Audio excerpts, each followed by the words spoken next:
Hello दोस्तों, आज हम राजा विक्रमादित्य और प्रेत आत्मा की कहानी को आपके सामने लेकर आए हैं। यह कहानी राजा विक्रमादित्य की वीरता और अडिग साहस का अद्भुत उदाहरण है, लेकिन इस बार उनका सामना एक ऐसी अज्ञात शक्ति से हुआ जो रहस्यमयी और अत्यंत खतरनाक थी। रात के अंधेरे में एक अजीब सा सन्नाटा था। उज्जयिनी के राजा विक्रमादित्य राजमहल में विश्राम कर रहे थे।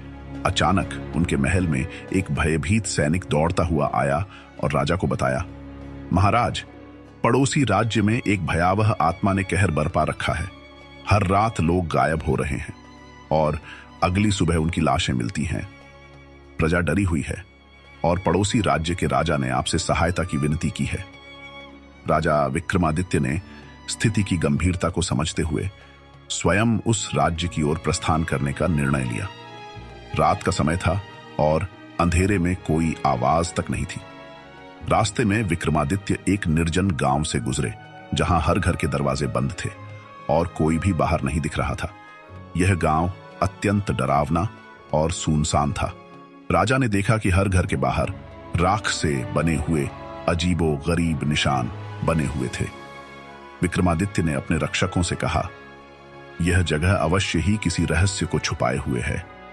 उन्होंने ध्यानपूर्वक निशानों का निरीक्षण किया और समझ गए कि ये निशान किसी तांत्रिक क्रिया का हिस्सा हैं।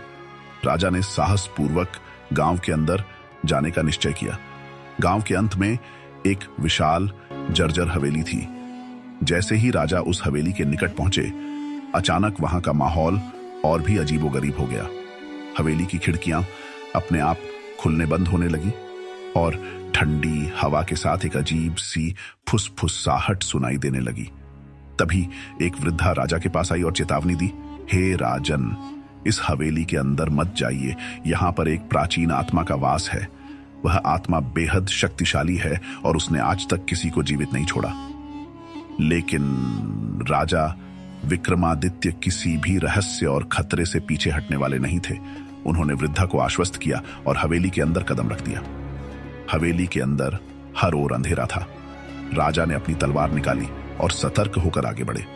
अचानक उनके सामने एक परछाई प्रकट हुई। यह कोई साधारण परछाई नहीं थी।